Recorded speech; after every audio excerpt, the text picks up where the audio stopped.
Hi, I'm Andrew, and this is Educating on ALS. I would like for you to meet my ALS neurologist, Dr. Bedlack, from the Duke ALS Clinic. How long have you been working with ALS? 25 years. What inspired you to pursue ALS as your focus? Ever since I was a kid, there were two funny things about me. I loved wacky fashion, and I was interested in the brain. I think I was interested in the brain before I even really knew what the brain was. I remember making these observations and running in to ask my mother, like, why does this person's hand shake when they write? Or why do they shuffle when they walk? Or how come I feel like I'm spinning when I roll down a hill? And she didn't have a medical education, but she wanted to support my ideas. And so she said, write them down, make a list. I'll take you to the library. I'll drop you off, and you can work with the librarian to try to figure out the answers to all these questions. As the years went on, I gravitated, toward books, bigger books, classes, eventually programs that would help me to understand the brain better. And eventually I wound up at the Duke Neurology Residency Program. And it was there in the late 90s that I saw my first patient with ALS. And I thought it was the most amazing story, the most incredible collection of exam findings that I'd ever seen. It still fascinates me to this day how a disease can so specifically take out one part of the nervous system, and usually so quickly. And I was also horrified when I saw how this was being presented to patients. I remember the attending that I was learning from saying to the patient, this is what it's called. We don't know why it happens, and there's nothing we can do about it.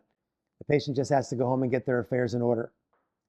I drove home that day and I said, I think I might have just found the disease I'm going to specialize in. It fascinates me, and there's a huge opportunity for someone who wants to build a program that gives people options and hope.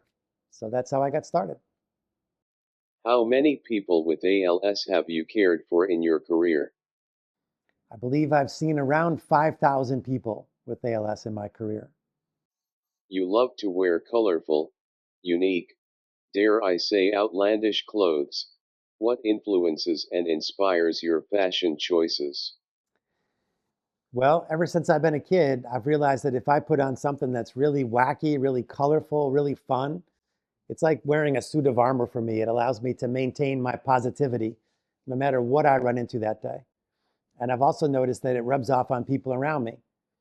So instead of the bullies in my school wanting to pick on me and take my lunch money when I was a kid, when I started wearing the really wild stuff, they would kind of look at me and laugh and say, this guy's nuts, and they would walk away and leave me alone. Throughout my career, I've tried to figure out a way to keep that in my life. And I think it's especially important for clinicians and scientists right now. It's not an easy time to be either, to figure out what things bring them joy and try to incorporate as many of those things into their lives as possible.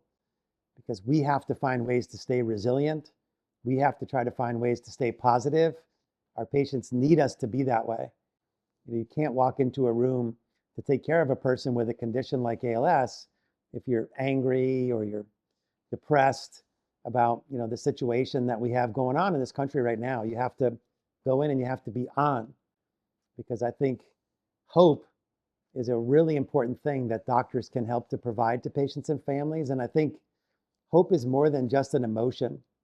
It's more than a coping strategy. I really think hope is a treatment, and I think it's underutilized. You weren't on social media much until last year. Now you post on Instagram almost every day with over 2,500 followers. What is the message you are looking to share? I want to put positive stories out there. I want to try to generate more hope in the community. And those are the things that drive my Instagram posts. They're unique in that many of them include my wacky sense of fashion in some way. But what I've heard from people is that brings a lot of smiles. And so I think it's a difficult time in the world right now. There's a lot of anger and division. And I want to do the best I can to put some positive stories out there. So that's an easy platform to me. And, if things change and I feel like there's a lot more positivity and hope in the world, Well, then I can get off and use that time for something else. But in the meantime, I'm having fun using some of my creativity in a different way than I'm used to using it. Do you have any advice for other neurologists working with ALS? I feel like it starts with how the news is broken to a person. That's obviously a very difficult time for the patient and family, but also for the doctor. And I think that far too many neurologists are doing it the way that they saw it done. That's how doctors learn. We learn from watching a senior person do something, and then we mirror that behavior. And as I said, the first person I saw break the news did it in what I would consider to be a very cold way, a very hope suppressing way. And it's not even an accurate way anymore.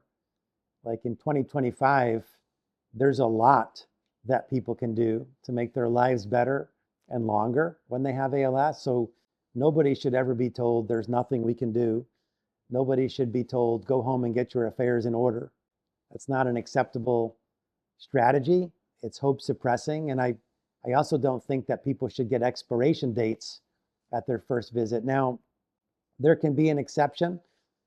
Obviously, if somebody comes to you the first time and all their measurements suggest that they're quite near death and they haven't thought about how aggressive they want to be, what their goals of care are.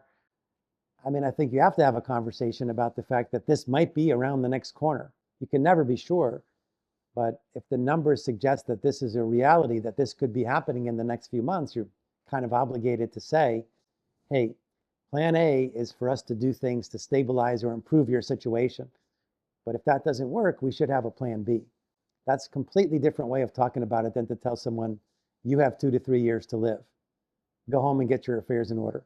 Because when people walk away from an encounter like that, I mean, they're boxed in. Their whole life is now ALS. Every day they wake up and they see the clock is, one minute closer to midnight, to the end of their lives. That's not the attitude that I want my patients walking away from that interaction with. I want them to understand their options. I want them to understand that there's hope.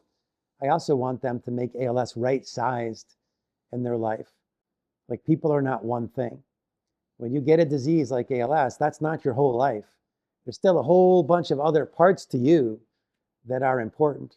ALS is one part, but that doesn't mean we want to forget about all those other parts. And that's one of the things I admire about you is you knew that.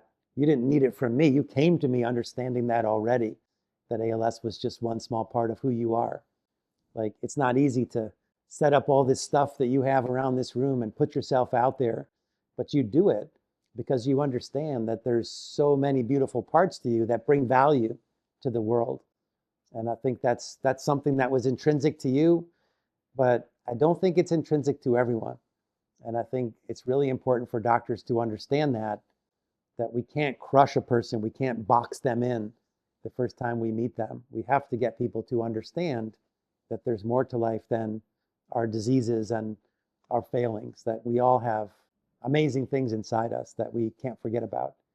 And that's part of this new initiative that I have going on to try to boost hope in a study. So we have this instrument that was created by a professor at UVA, Dr. James Plews-Ogans. He wrote this amazing blog, and one day he wrote, I love going to my clinic at UVA. I get a lot of options, but at the same time, I can't help but feel like a failure sometimes because I come home and all my measurements were worse. Everything they measured is worse than it was the time before. So I feel like, gosh, everything that I'm doing is just getting worse. And so he said, what if clinics also incorporated a measurement of other parts of a person, parts that maybe are more important than motor neurons, parts that don't have to be affected by ALS?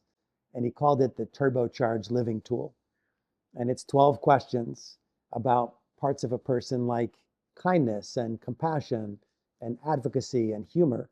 And the mere process of going through that scale with someone is a way for them to understand that there's parts of them that this disease can't touch, parts that can get stronger as the disease goes on. Dr. Bedlack, thank you so much for answering my many questions. Thank you for being such a wonderful doctor to me and to so many other people living with ALS. And thank you for coming to my home for this interview.